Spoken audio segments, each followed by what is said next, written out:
Hi Hannah, so this is your third feedback and this one is on targeting again, which is fantastic. I've watched it all the way through a couple of times and I love Mum's feedback. It's fantastic, it's spot on. She's picking everything up and it sometimes is easier as the onlooker. So I know you're getting great support on the day that you're doing the training, which is really good. I'm so pleased about that. I hope Mum's enjoying it. There's a few things I can pick up on for you and help you with, and then I'm going to hopefully move you on a little bit and check a few things out so that we see where Marco is with this, and hopefully have a lot of input from you on that as to how you see things developing in the future for him. So let's start the video.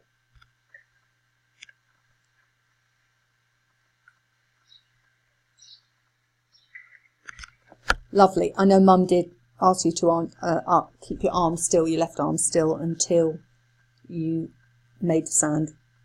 That's cool. That's spot on. I'm not going to nag again. You know exactly how that is. It does take a lot of control not to do it. Your brain can get ahead. You know, sometimes when you're texting and you look at the word you just typed and it's completely right letters but in the wrong order. And that's what can happen when you clicker training. Everything can get a little bit whoa, and before you know where you are, you've got things in the wrong order. So it's really helpful to have someone watching and to watch yourself back on videos as well. I loved his calm touching of it, and I loved your timing, and I loved you removing the target for him. So that was excellent.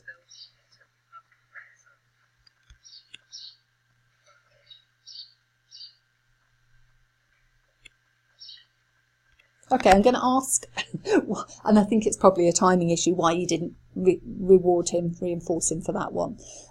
Because at this stage, I really just want him to really love trying. I don't want him to get frustrated. You might notice that he started doing his lip movements a bit there and getting a bit, oh, I thought I'd done it. Whoa, what is this? You know, with a horse like Marco, who can get frustrated, we want to make it easy. We want Marco to always be right. Obviously, if he doesn't go anywhere near the target at the moment, it's best to probably drop it and re-present it so that he really gets the idea of it.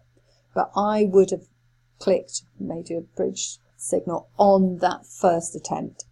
Sometimes that can just be human error that we didn't do it in time. Don't worry. Move on, but I do notice that he gets a little bit frustrated after that. So if you watch, he took the food nicely, then he goes to his little nervous twitch, which is touching the door. So I know I have asked you a couple of things here. One, to maybe wait until he's almost ready to offer the target again, but also we need to tighten it up a little bit so he doesn't get the chance to put this little behavior in, this touching the door. So if you can present the target a little more quickly on those where he's got a bit frustrated, I think it's going to help us. So I'd offer it a little sooner than he doesn't do it. Lovely, nice touch. Offered it in a different position, which is brilliant. Your delivery, super. Again, he got the chance to do that, but I think you worked that out. You thought, oh, he's touched it, I better offer. Again, lovely, lovely food, lovely clicking. There was one where you didn't make it. That was fantastic. Bang on. Absolutely super. Yeah, I think there was one where I didn't hear you click and I don't think Mum did. It doesn't matter whether you did or didn't. At the end of the day, the odd one that didn't get a click and got fed in the whole sea of what you're going to be working on is not going to be a massive issue. But you know, you can try and make it clear for him. Has to be repeatable, that click. So again, he disappears into safe world. That's fine in a way. It's his thinking time. But you see there, he came back with the mouth open.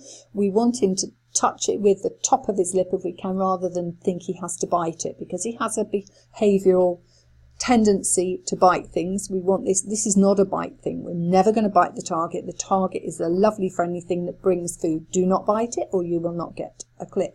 So at the moment, I don't want to withhold the target from him. So maybe offer it slightly higher, so that he has to come up to it with his nose rather than can eat it with his mouth. That's going to be a little bit of trial and error for you to see what the best position is, but certainly vary the position.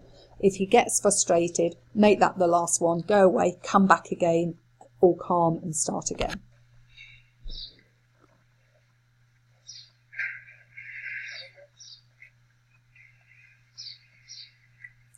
Okay, good. Again, he thought he might have a little nibble on it. So I almost want you, as soon as he comes to the target and makes contact, to move the target away. So there's two things, that's quite a lot for you to think about.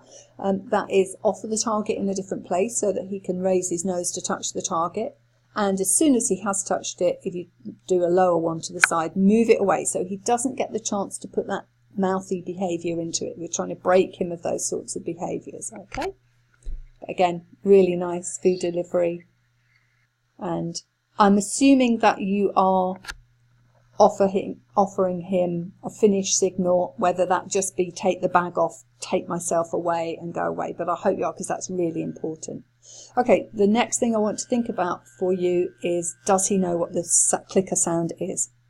Does he associate it with food?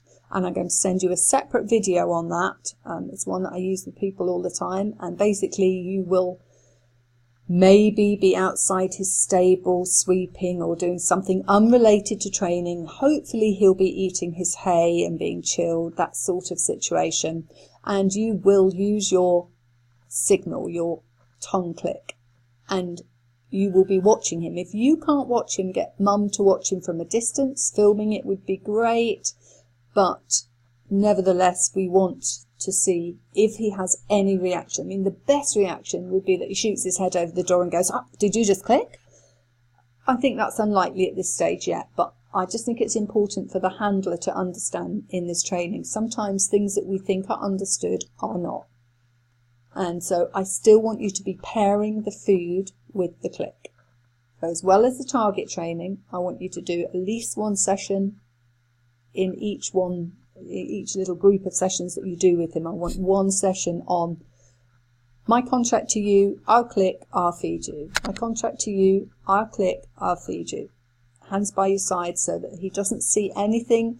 It's just the click and then the food. So I'll send that along as well. It'd be great to see some video of that, eventually, so that wherever you are, eventually when you're riding him, if you give that tongue click, that precise tongue click, make sure it's the same all the time. When you give that tongue click, that he literally stops in his tracks and says, "What's up, Mum? What have I done?" I mean, I wouldn't use it in that way, although it can be a bit of a lifesaver if you've got a horse that really responds well to a click. But we would use it for training things like walking on or whatever. The other thing I'd like you to find, if you can, is to maybe source a cone or something that you can put your target stick in. A tall cone is ideal. Lots of yards do have them. So if you have anything like that in your training area that you could put in your stable area. I would also like you to let me know how you feel about going forwards and training in your safe area outside yet. If you're still not there, that does not matter at all. So a couple of things there. You're going to look at testing the click. Does he understand the contract? And you're going to look at finding something to put a stationary target in so that we could stick it in that outside, because that's something that might be helpful for us as well and is a way to develop this. There's lots more to come, but that's just moving it a tiny bit forwards so that he doesn't feel it's pressurised and he's moving forwards too quickly. Really want him to understand that that click is a contract, and at the moment that the target coming to his nose actually means you want him to touch it. Brilliant work. I'm so impressed.